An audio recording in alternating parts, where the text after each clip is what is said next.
नमस्कार दोस्तों, कैसे हैं आप लोग। आई होप सबका सब अच्छा चल रहा होगा। तो आज हम लोग देखने वाले सेक्शन 233।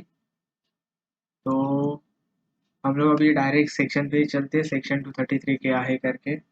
हम लोग ने लास्ट ले चैप्टर में कुछ सेक्शन 239 237 देखे थे। तो हम लोग आज सेक्शन 233 देखते हैं, एक ही सेक्शन देखेंगे। और इसमें कुछ ज़्यादा ऐसे लिखने जैसा नहीं है, सिर्फ सुनना है। तो आप जस्ट साइड में फ़ोन रख के भी सुन सकते हैं। तो हम लोग चलो चालू करते हैं सेक्शन 233। सेक्शन 233 क्या बोल रहे हैं? Fast track mode of merger और अमालगमेशन ऑफ सर्टेन कंपनीज। तो अभी क्या है, एक सेक्शन दिया है सेक्शन 232। उसमें पूरा प्रोसीजर बताया है कि नॉर्मली मर्जर एक्विजिशन कैसे होना चाहिए। बट उसके लिए भी एक एक्सेप्शन है। सेक्शन 233 बोलता है कि फास्ट ट्रैक मर्जर अमालगमेशन हो सकता है ऑफ कंपनीज का, सर्टेन कंपनीज का। तो अभी ये सेक्शन क्यों दिया है? बिकॉज कुछ कुछ कंपनीज में जल्दी हो जाता है, सो उन्होंने ज़्यादा प्रोसीजर नहीं लगती रहेगी, तो उन्होंने ये एक सेक्शन दे दिया है। तो वो section 233 fast track mode of merger और अमालगमेशन ऑफ सर्टेन कंपनीज। फिर से एक बार बोलो, section 233 fast track mode of merger और अमालगमेशन ऑफ सर्टेन कंपनीज।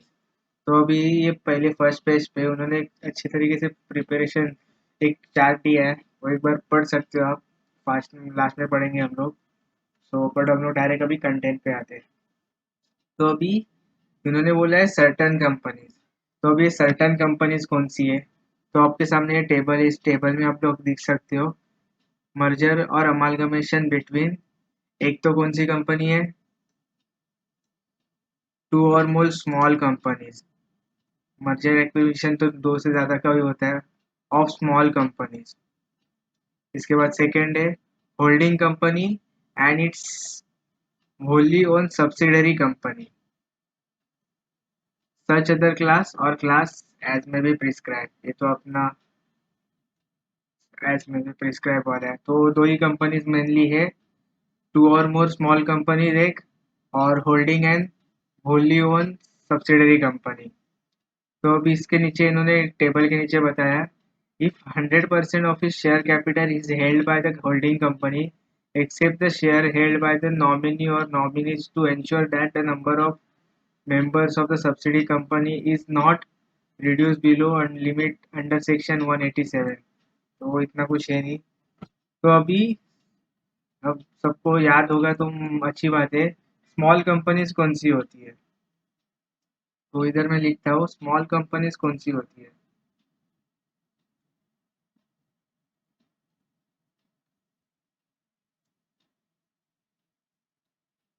जो प्राइवेट कंपनी, ये तो फर्स्ट कंडीशन आ जाती है स्मॉल कंपनीज के लिए। उसके बाद उसका paid up share capital 50 lakhs और उससे कम होना चाहिए। एंड उसका टर्नओवर 2 करोड़ के नीचे होना चाहिए। 2 करोड़ और उसके नीचे होना चाहिए। तो ये स्मॉल कंपनीज हो जाती है। और ये में भी दोनों चीज़ें 10-10 करोड़ तक बढ़ सकती है। तो ये स्मॉल कंपनी होती है, paid up share capital up to 50 lakhs and turnover up to 2 crore. तो फिर से अपना सेक्शन का नाम क्या है? सेक्शन का नंबर क्या है? 233। उसमें क्या लिखा है? फास्ट ट्रैक ऑफ मर्जर्स और एमालगमेशन ऑफ सर्टेन कंपनीज। तो सर्टेन कंपनीज कैसी कौन है? मेनली दो ही है सर्टेन कंपनीज, एक स्मॉल कंपनीज जिनका paid up share capital 50 lakh से ना कम है, एंड एक कंपनी उसका टर्नओवर 2 करोड़ और उससे कम हो। और इसमें ना एंड है, और नहीं है, ये एंड है इसमें लगाना।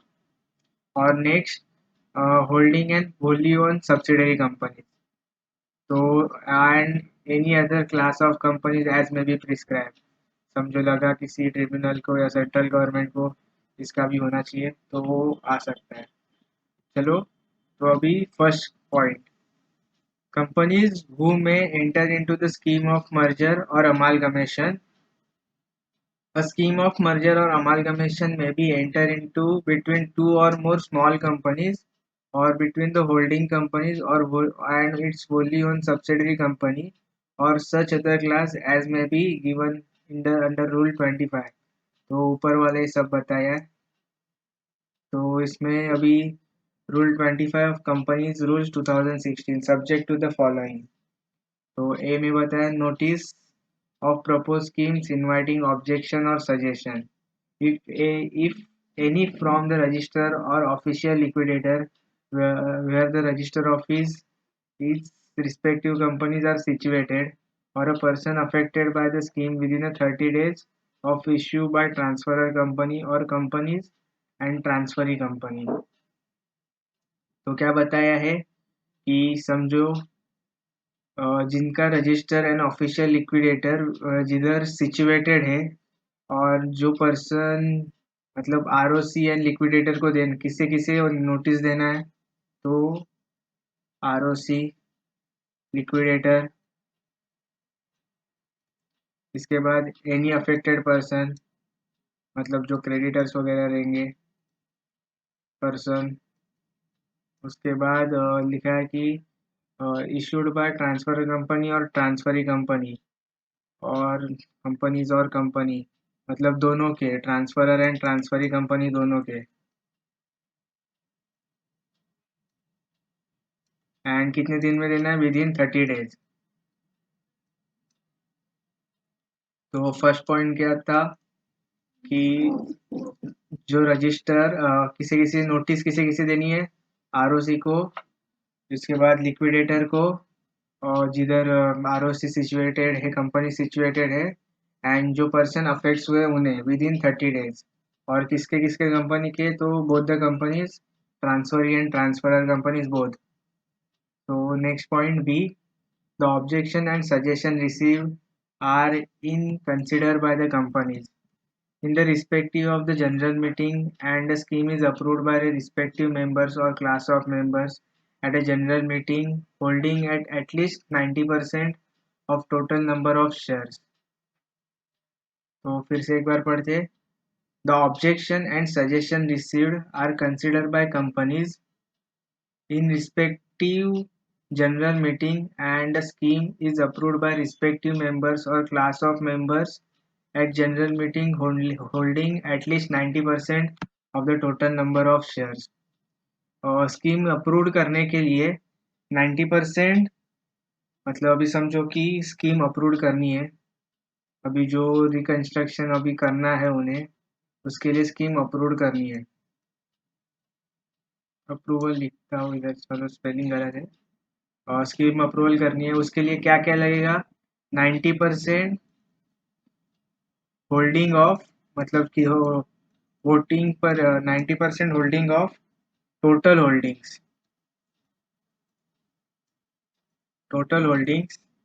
And 90% of total creditors.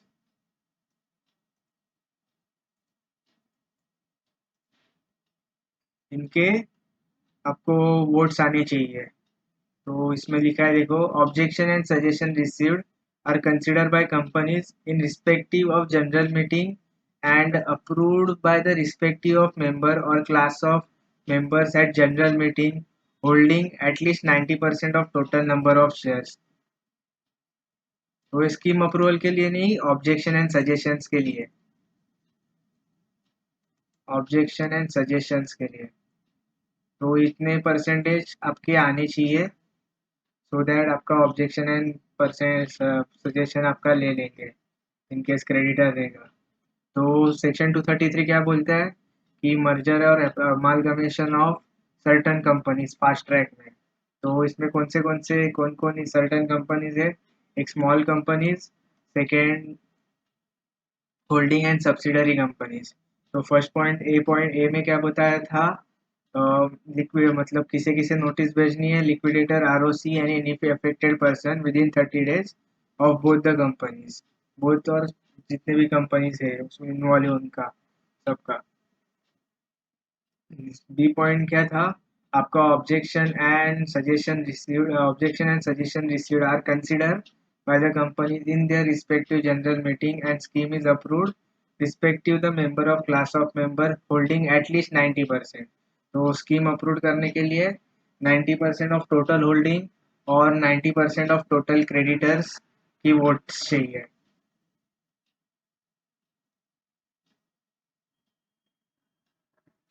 तो एक मैंने इधर पॉइंट मार, तो इसके बाद सी पॉइंट है, each companies involved in the merger files a declaration of solvency in prescribed form with the register of place where the register of office of the company is situated।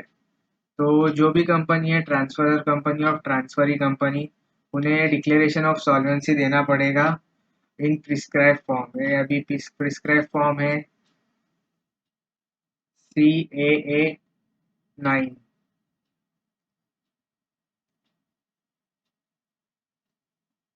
अभी गलत हो सकता है, आप check कर लेना। CAA 9। तो हर company को उनका डिक्लेरेशन ऑफ सॉल्वेंसी देनी पड़ेगी in form CAA 9 with registrar of the place of register of office company situated. तो सी पॉइंट ये बता रहा है। उसके बाद D point, the scheme is approved by majority representing the 90% of value of creditors or class of creditors of respective companies, indicating the meeting conveyed by the company by giving a notice of 21 days along with the scheme to its creditors for the purpose or otherwise approved in writing। तो इसमें क्या है कि scheme approve करनी है, तो जैसे कि 90% ऑफ होल्डिंग चाहिए, ratio 90% of 90% value of creditors की वोटिंग चाहिए, एंड आपको with in 21 days clear notice देनी पड़ेगी। हम लोग ने आईपीसीसी में पढ़ा था एजीएम के रिगार्डिंग 21 डेज की नोटिस देनी पड़ती है, सो दैट कि स्कीम अप्रूव हो जाए, अदरवाइज ये स्कीम अप्रूव नहीं होगी। और स्कीम अप्रूव होने के लिए क्या क्या देना पड़ेगा कि जो स्कीम है अब अमालगमेशन मर्जर की, वो स्कीम की डिटेल्स देनी पड़ेगी, एंड नोटिस देनी पड़ेगी, अदरवाइज अप्रूवल लेना पड़ेगा इन राइटिंग क्रेडिटर्स का। तो पॉइंट 1 में क्या पढ़ा हम लोग ने, कौन से कंपनीज का मर्जर हो सकता है, मतलब कौन सी सर्टेन कंपनीज है, स्पेशल कंपनीज, एक small company and second subsidiary and holding company. तो उसमें हम लोग ने 4 पॉइंट देखे। उसमें क्या क्या नोटिस सबको भेजनी चाहिए, ROC, liquidator and affected person within 30 days of issue by transfer company या transferee company. And B point था, आपको ऑब्जेक्शन अप्रूवल करने, स्कीम अप्रूव करनी चाहिए, तो आपको 90% ऑफ टोटल शेयर होल्डिंग्स की वोटिंग चाहिए, अदरवाइज 90% ऑफ टोटल क्रेडिटर्स की वोटिंग चाहिए, तो आप स्कीम अप्रूव कर सकते हो। इसके बाद थर्ड पॉइंट था कि आपको जो भी कंपनी से अंडर, मतलब जिनका भी मर्जर अमालगमेशन होने वाला है, उन्हें डिक्लेरेशन ऑफ सॉल्वेंसी देनी पड़ेगी in prescribe form CAA 9। And D था, आपको 21 डेज क्लियर नोटिस देनी पड़ेगी। तो इसके बाद हम लोग सेकेंड पॉइंट अभी देखते हैं, एक 5 सेकेंड रुकते हैं, इसके बाद सेकेंड पॉइंट देखते हैं।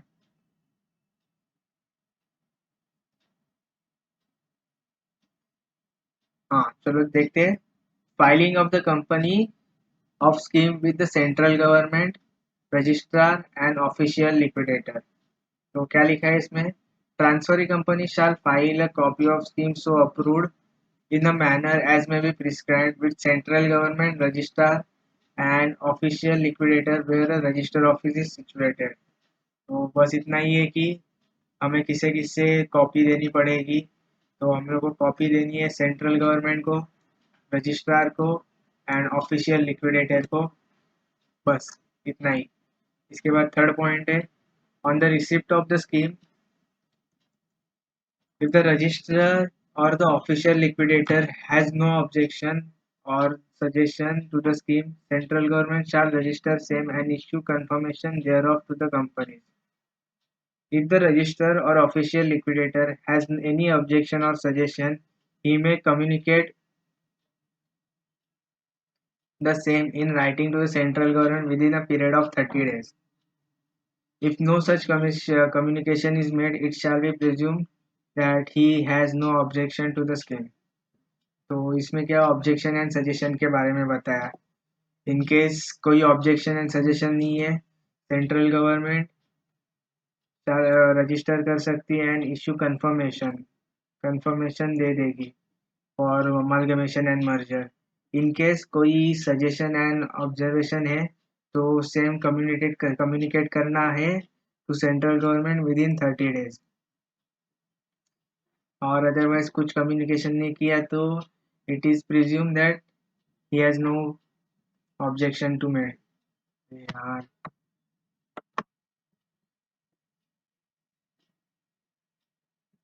हाँ, he has no objection to be made. तो हम लोग ने सेकंड पॉइंट फिर से चलो सेकंड पॉइंट क्या देखा.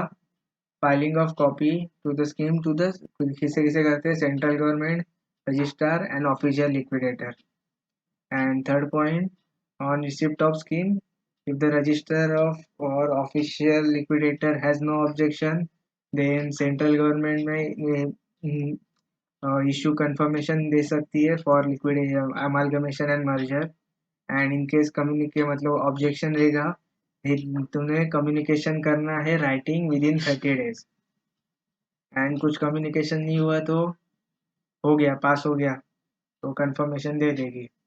इसके बाद फोर्थ पॉइंट है filing of application by central government with tribunal. If the central government after receiving objection और suggestion or any reason of the opinion that such scheme is not in the public interest or the interest of the creditors, it may file application to the tribunal within a period of 60 days of the receipt of the scheme, stating its objections or requesting that tribunal may consider the scheme under section 232. Objection and requesting tribunal may consider. Okay ठीक है.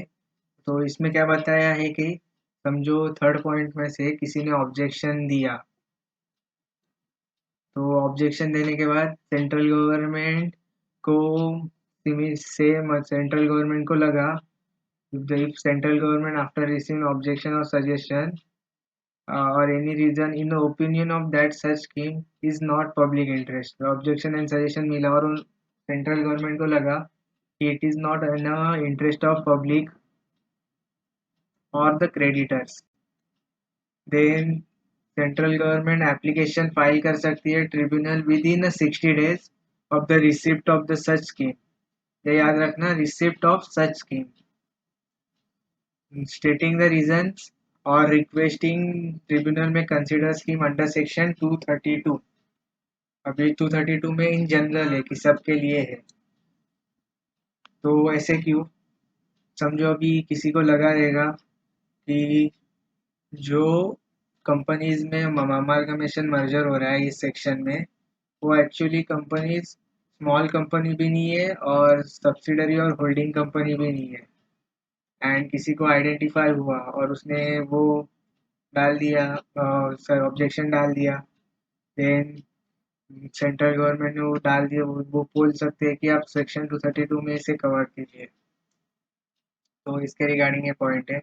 फिर से चलो second point हम लोग ने क्या देखा कि हम लोग को कॉपी ऑफ स्कीम रजिस्टर कितने कितने सबमिट करनी है.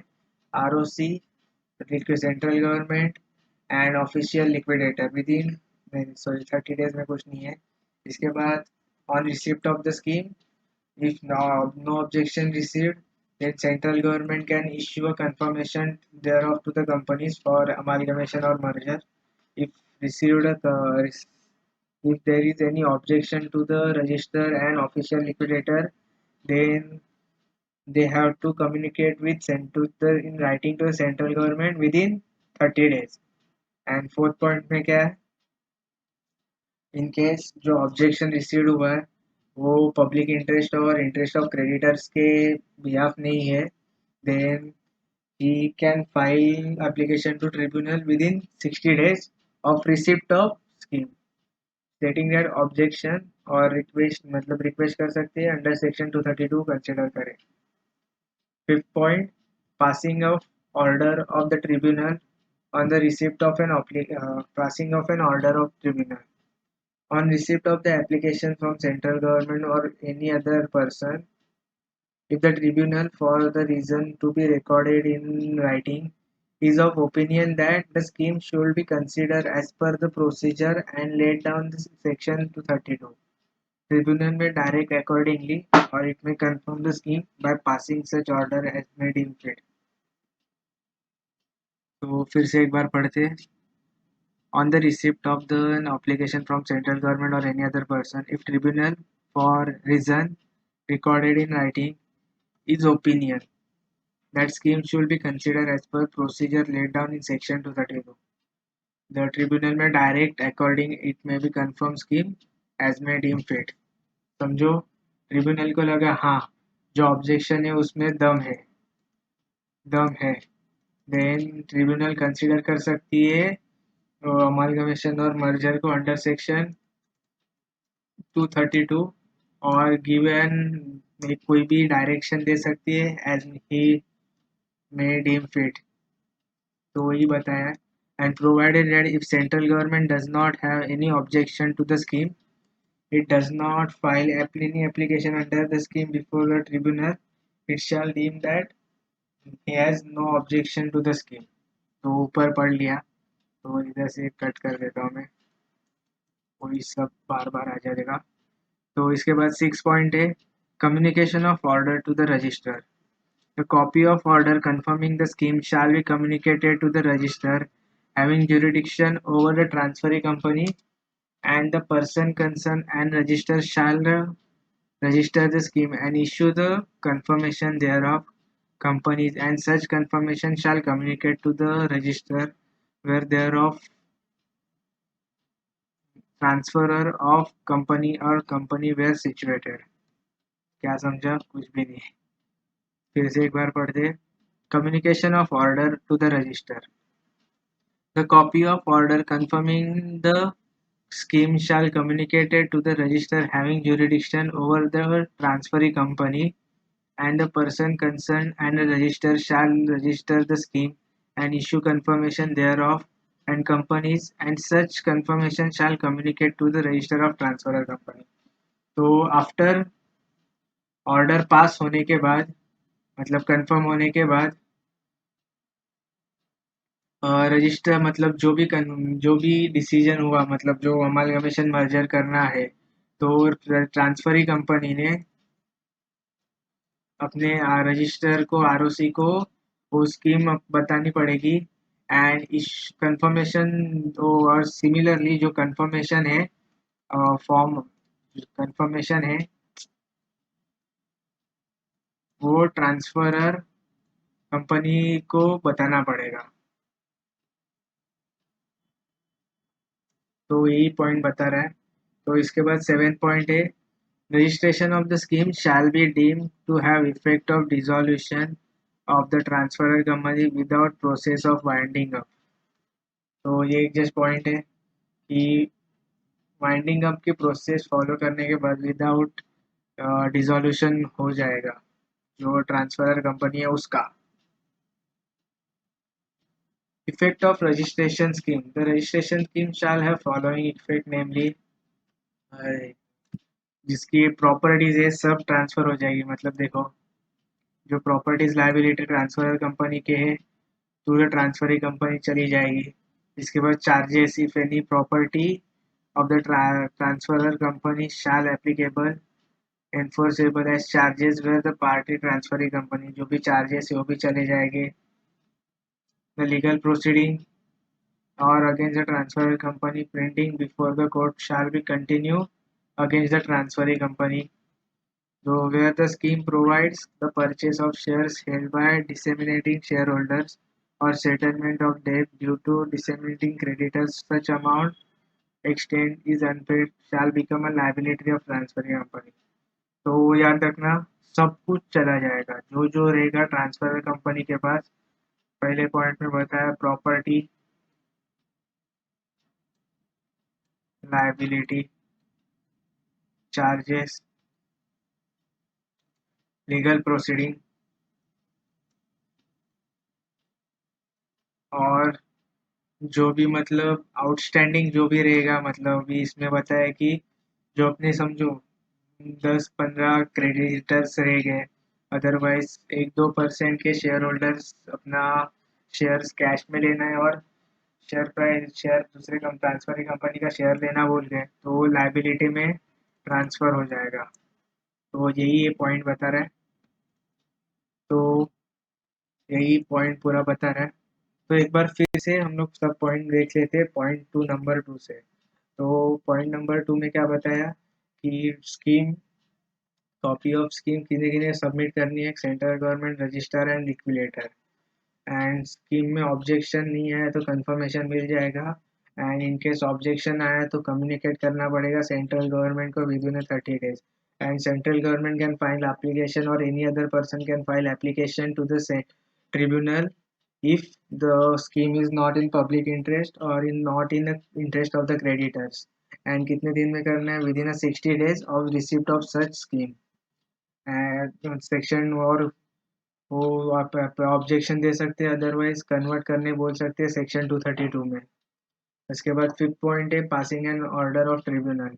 ट्रिब्यूनल कुछ भी ऑर्डर दे सकता है एज मे डीम फिट। उसे लगा कि सेक्शन 233 एप्लीकेबल नहीं होगा तो सेक्शन 232 में ट्रांसफर कर देगा। उसे जो राइट लगेगा ऑब्जेक्शन मतलब जो एप्लीकेशन आया उसके बेसिस। उसके बाद communication of order to the register.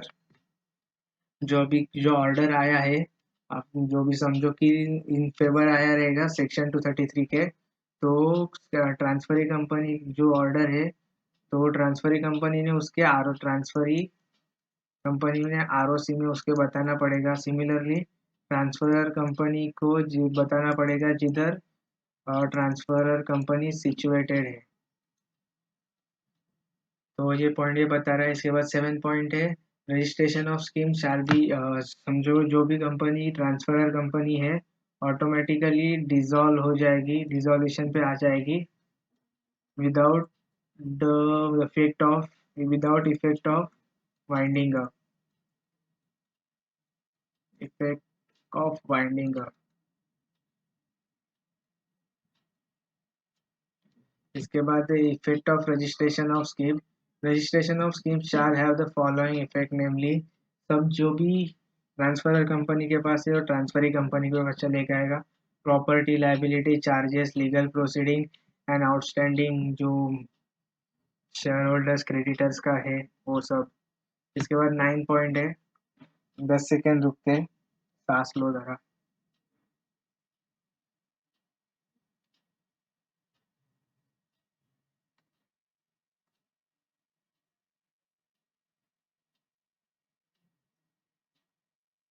तो 9 पॉइंट पे बढ़ते, effect of merger and amalgamation of transferee. Transferee company shall not, on the merger or amalgamation, hold any share in its own name or the name of the trust, either on its behalf or any of its subsidiary or associate company. All such shares shall be cancelled, extinguished on merger of or amalgamation.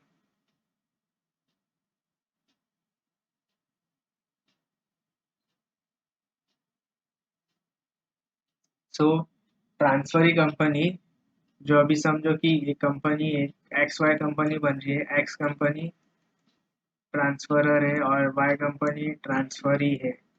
तो इसके जो भी क्या क्या बताया है, और खुद के नाम पे own, trust, subsidiary and associate company के नाम पे शेयर्स होल्ड नहीं करने चाहिए और जो भी शेयर्स उनके पास है वो निग्लिजिबल हो जाएंगे। तो वही पॉइंट है, इतना वैलिड नहीं है सो इग्नोर कर दो। इसके बाद filing an application by transferee company with registrar. Transferee company shall file an application with registrar along with the scheme register indicating the revised authorized capital and prescribed fees due to review on revise capital, provide that fee is any pay, जाने दो यार, सब नहीं पढ़ना। तो 10 point क्या बता रहे हैं, जस्ट आरओसी को इन्फॉर्म कर देना चाहिए जो रिवाइज कैपिटल है और जो भी फीस होगी वो।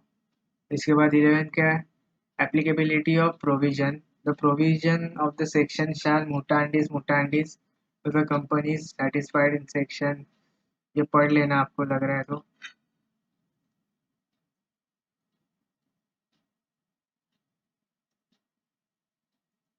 company specified in the subsection 1 in respect of the scheme comprise or arrangement under section 230. The division of the transferor company referred clause 2b of subsection 1 of section 232. जो आज central government में provide merger और amalgamation company such company as में भी prescribe, ये भी जाने दो। कंपनी कवर अंडर सेक्शन में provision under section 232 for the approval of any scheme of merger cover। हाँ समझो, इन केस लगा कि सेक्शन 233 यूज नहीं करना है तो सेक्शन 232 यूज कर सकते हो। तो section 233 is not compulsory,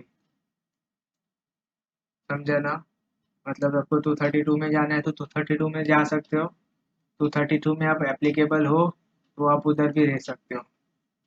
according to the rule 8 of companies rule, it is clarified that respect of scheme of arrangement or compromising falling within the preview to section 2033 of the Act, concerned companies may, as their discretion, opt undertake such schemes under section 232 after including where condition prescribed D। ये भी जाने दो, आपको आपको पढ़ना होगा पढ़ लो। तो ये अपना सेक्शन 233 हुआ। तो एक बार फिर से पूरा रिवाइज कर देते जाने से पहले। तो सेक्शन 232 है क्या, fast track mode of merger और amalgamation of certain companies, section 233। उसके बाद उसमें क्या बताया है, सर्टेन कंपनीज कौन सी है, small companies and holding and subsidiary companies. तो वही है, उसमें 4 पॉइंट है, आपको नोटिस देनी पड़ेगी विद इन 30 डेज। किन्ने किन्ने, ROC, liquidator and person affected within 30 days। B point क्या था, ऑब्जेक्ट जो अप्रूव्ड का अप्रूवल के लिए 90% of share holding and 90% of creditors का अप्रूवल लगेगा। इसके बाद पॉइंट सी में डिक्लेरेशन ऑफ सॉल्वेंसी आपको देना पड़ेगा इन फॉर्म CAA 9। इसके बाद फोर्थ पॉइंट था, scheme is approved by majority, आपको रिटर्न नोटिस देनी पड़ेगी, 21 डेज नोटिस देनी पड़ेगी फॉर अप्रूवल, अदरवाइज वो वैलिड नहीं होगा। इसके बाद पॉइंट 2 हम लोग ने पढ़ा कि अपने को जो भी कॉपी ऑफ स्कीम है किन्ने किन्ने सबमिट करनी है, central government, registrar, official liquidator.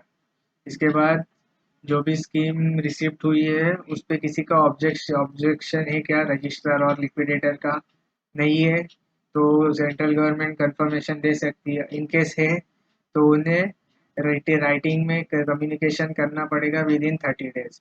And कुछ डिक्लेयर कम्युनिकेशन हुआ नहीं तो कुछ ऑब्जेक्शन है नहीं ऐसा समझेंगे। और इन केस सेंट्रल गवर्नमेंट को किसी का ऑब्जेक्शन और सजेशन आए और उन्हें ओपिनियन लगा कि पब्लिक इंटरेस्ट और इंटरेस्ट ऑफ क्रेडिटर्स के अपोजिट है, then within 60 days of receipt of such scheme tribunal को वो फाइल कर सकते हैं सेंट्रल गवर्नमेंट और एनी अदर पर्सन, एंड बोल सकते हैं कि उनका क्या ऑब्जेक्शन है। और ऐसा भी बोल सकते हैं कि ये स्कीम कंसिडर करनी चाहिए अंडर सेक्शन 232। इसके बाद ट्रिब्यूनल अपना ऑर्डर दे सकता है जो उन्हें उसे ठीक लगेगा वो। उसके बाद 6 पॉइंट है, जो भी कम ट्रांसफर कमी है उसे आरओसी को बताना पड़ेगा और एम्प्लॉय ट्रांसफर कंपनी को भी इन्फॉर्म करना पड़ेगा विद अबाउट 10 जो भी ऑर्डर ट्रिब्यूनल ने दिया है। इसके बाद सेवेंथ है जो भी ट्रांसफरर कंपनी है ऑटोमेटिकली डिसॉल्व हो जाएगी process without process of winding up. इसके बाद जो effect of registration of scheme है जैसे बोला कि जो जो ट्रांसफरर का है ट्रांसफरी को चला जाएगा जैसे कि प्रॉपर्टीज और liabilities charges legal proceeding and minor shares और क्रेडिटर्स के आउटस्टैंडिंग और इफेक्ट और मर्जर्स एंड 9 पॉइंट है और 9 पॉइंट को इग्नोर कर दो इतना कुछ है नहीं। और मतलब जो ये ट्रांसफरी कंपनी खुद के नाम पे ट्रस्ट के नाम पे और शेयर्स होल्ड नहीं कर सकती। 10 पॉइंट है application filing and application of by transferee company with registrar. वो ऑथोराइज शेयर कैपिटल एंड जो भी फीस है वो पे इसका डिटेल बतानी पड़ेगी वही बताया। और इसके बाद सेक्शन 233 कंपलसरी नहीं है यही इधर बताया है।